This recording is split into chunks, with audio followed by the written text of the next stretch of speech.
Então vamos falar assim desse comecinho. Claro que a gente tá, o artista novo tem sempre orçamento, quando tem um orçamento, o orçamento é apertado, eu sei disso. Mas assim, vou falar um pouquinho de como era a estrutura, para vocês entenderem, porque se você me perguntar se é melhor começar tendo que você, artista, cumprir funções que não são tuas, eu vou te falar, é o único jeito? Começa.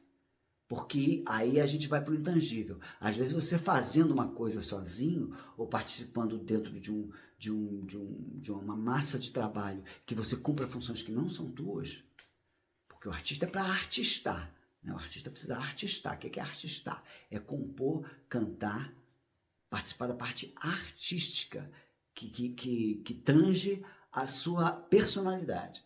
Mas, se você não tem jeito, você pode e deve, se não tiver jeito, cumprir outras funções. Vambora. Tem tu, vai tu mesmo. Né? O que tem para hoje. Porque, na verdade, não tem momento ideal. Sabe aquele casal que fala assim, vamos ter filhos quando chegar a hora, quando chegar o momento ideal não chega. Não chega. Então, às vezes, a cegonha bate na porta sem planejar e aí o filho nasce e a gente arruma um jeito. Então, assim, não espere o momento ideal. O momento ideal não existe. O momento ideal é quando você está preparado artisticamente para fazer alguma coisa e não necessariamente orçamentariamente. Mas olha só como é que eram as gravadoras dos anos 80. Quando eu comecei na Polygram, que depois se tornou Universal, as gravadoras elas tinham uma estrutura gigante. Olha só, era tipo 300 funcionários. Então ela tinha uma sede que era um escritório, ela tinha uma sede que era a fábrica, com vários funcionários, naquele tempo que se produzia ainda vinil, depois que mudou para CD. Aí sim a gente terceirizou essa fábrica e se desfez da fábrica. E tinha também estoque. Tinha estoque de distribuição, saíam caminhões para levar os vinis, entregar para os distribuidores. Era uma coisa doida, era tudo muito hard, era tudo muito analógico, de uma maneira geral. Então, assim, dentro da estrutura do escritório, por exemplo, tinha presidência, diretorias, jurídica, tinha diretoria de marketing, que tinha os promotores de TV, onde eu comecei como promotor de TV, e de rádio, os caras queriam levar o disco para a rádio para tocar, o single para a rádio para tocar, e levar artista na televisão, enfim. Tinha departamento de label copy. Label copy é aquele documento com o qual você identifica aquele projeto, se é um single, se é um EP, se é um LP. Na label copy vem os autores, vem o tempo, vem a ordem, enfim, todas as informações que uma certidão de nascimento de uma obra fonográfica tem que ter. Tinha o departamento que pedia as autorizações editoriais, pedia autorização às editoras para o artista gravar aquela música, quando o artista não era um cantautor, enfim. Era uma estrutura gigante. Só esse departamento de label tinha 3 pessoas. O jurídico tinha umas 3 pessoas. O AIR, se contar com os regimentadores, que eu vou chegar lá, a gente tinha 5 pessoas. Eu tinha uma minha secretária, meu diretor tinha a secretária dele, nós tínhamos arregimentadores. E no tempo que eu entrei no departamento de marketing, as gravadoras tinham produtores contratados, que eram vinculados, de certa forma, à gerência de estúdio. Olha só, elas tinham estúdio, a Polygram, no caso, no Rio de Janeiro, na Barra da Tijuca, tinha 2 estúdios, Estúdio 1 e Estúdio 2, que tinha um gerente que era chefe de certa forma, junto com o AIR, chefe dos produtores contratados para produzir discos, e tinha departamento de manutenção, gente. Sabe o que é departamento de manutenção? É funcionários que ficavam lá 24 horas praticamente, consertando os problemas que davam nas mesas, nas máquinas de gravação de 24 canais, enfim. Era uma estrutura gigantesca. Depois os gravadores lá na frente se desfizeram dela, porque acabou ficando muito caro. Mas é uma estrutura muito grande. Então, falando desses produtores, esses produtores depois saíram para o mercado, mas eles eram funcionários da gravadora. Então, a gravadora tinha um cast, o cast tinha uma cara, tinha os artistas mais populares, tinha os artistas rock and roll, tinha os artistas MPB, tinha os artistas de vários formatos, e eles eram divididos de acordo com o perfil de cada produtor. Por exemplo, o João Augusto, que é proprietário da DEC, da gravadora DEC, muito bem sucedida. O João Augusto é um cara muito, muito competente, ele ajudou a fundar a Nacional FM, que era uma rádio do Rio de Janeiro, que por muito tempo ditou o que acontecia especificamente no mercado de MPB.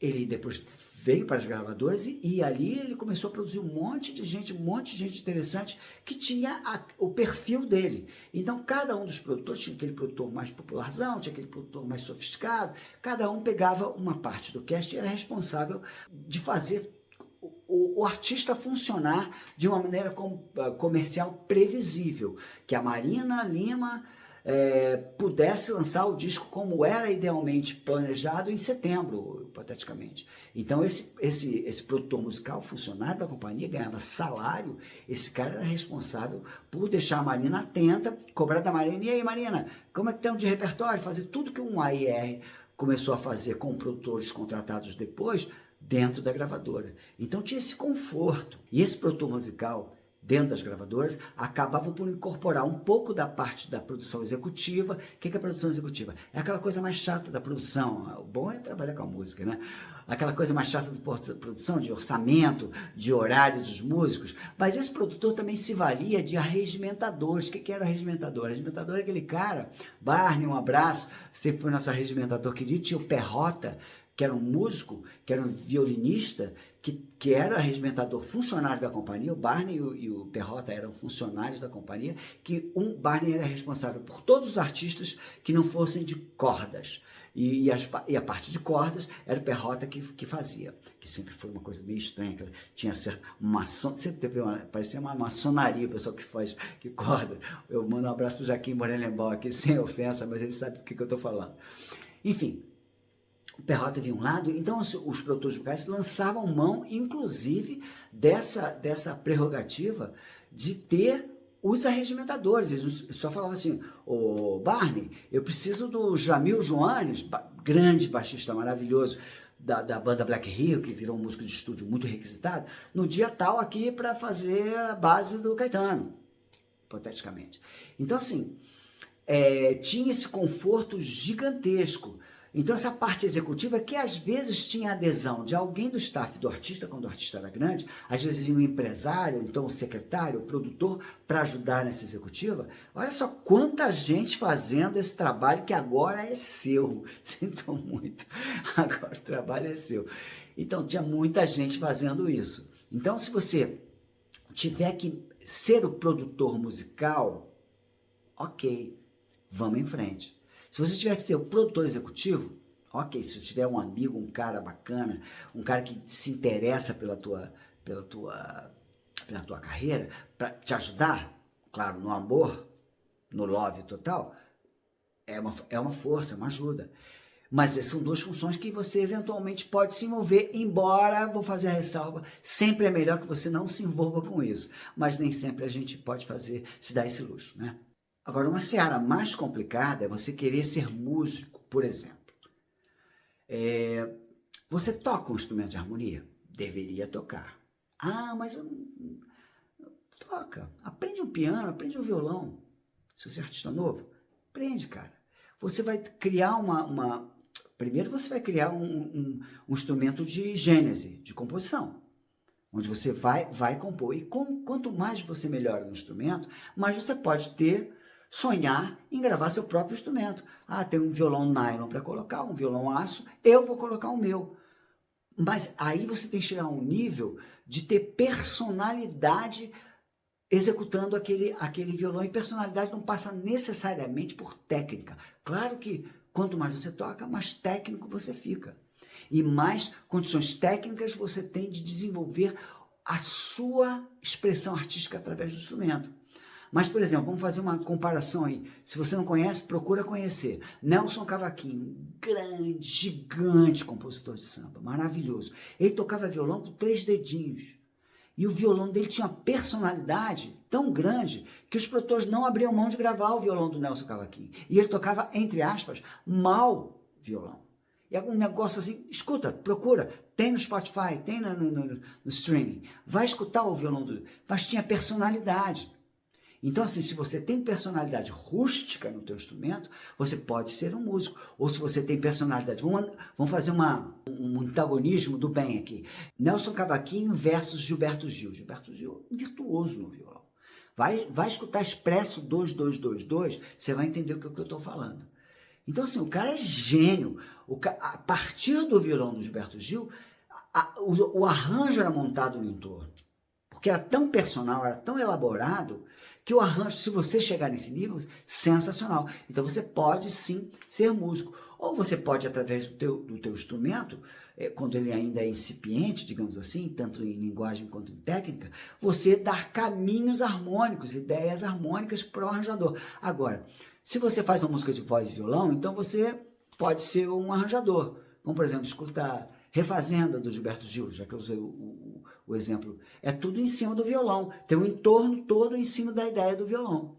Muito interessante. Então você pode parir, de certa forma, um arranjo. Mas assim, não se aventura a escrever arranjo se você puder ter um arranjador profissional, um cara que tem experiência para criar, porque o arranjo? O arranjo é a moldura da tua voz, então é super importante. Então você tem que, então você pode, entrega pro cara e vai embora. Não, você participa, depois a gente vai falar um pouco mais disso. Mas você não pode se aventurar a ser arranjador. Claro, a gente está falando de um artista solo, de um cantautor, de uma cantautora, de um intérprete, de uma intérprete. Se você é uma banda, aí é outra história, a gente vai falar um pouco mais para frente a respeito disso. Então, cuidado nessa questão do músico. Vá até onde você pode contribuir com a sua personalidade. Quando a gente chega na questão do técnico, eu acho grave, assim. Eu acho que quando chega na parte da engenharia de som, de gravação, engenharia de mixagem e masterização, eu acho que o artista deve calçar as sandálias da humildade e ser apenas um interlocutor, um aprovador, quem sabe, né? Depois que você acostuma a ter ouvido, você tem que aprovar. Você tem que ter opinião sempre, né? Mas assim, eu acho menos grave. Hoje em dia, eu sei que você vai eventualmente para a casa do produtor que tem um quartinho, ele vai fazer tudo ali, vai botar a voz. Ok, é isso que tem para hoje? Beleza. Mas tem que ter alguém responsável por isso. Porque, a não ser que você seja muito como há muitos casos, cantores e compositores, cantautores menos, que mexem, mas assim, músicos, tem muitos músicos, Julinho Teixeira, um grande arranjador, que é um grande músico, e tem um estúdio, e ele, quando precisa, ele mesmo grava. Acabei de fazer um projeto com ele gravando.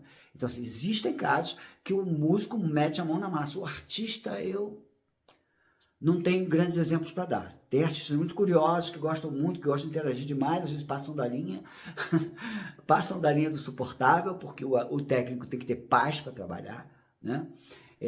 Dizem que é uma coisa que se fala muito no meio, que, por exemplo, mixagem não se termina, se abandona. Tem uma hora que você abandona a mixagem, porque você pode ficar mixando um disco a vida inteira, que o Roberto Carlos o diga. Então, minha gente, esse momento agora é para solidificar dentro da cabeça de vocês que pré-produção é muito importante, e a pré da pré, que é o conceito, é mais importante ainda. Então fiquem atentos, fiquem comigo, qualquer coisa comenta aqui e vamos seguir. Espero que eu tenha ajudado vocês a entender um pouquinho melhor como era feito, para vocês pensarem como era feito, como pode ser feito hoje.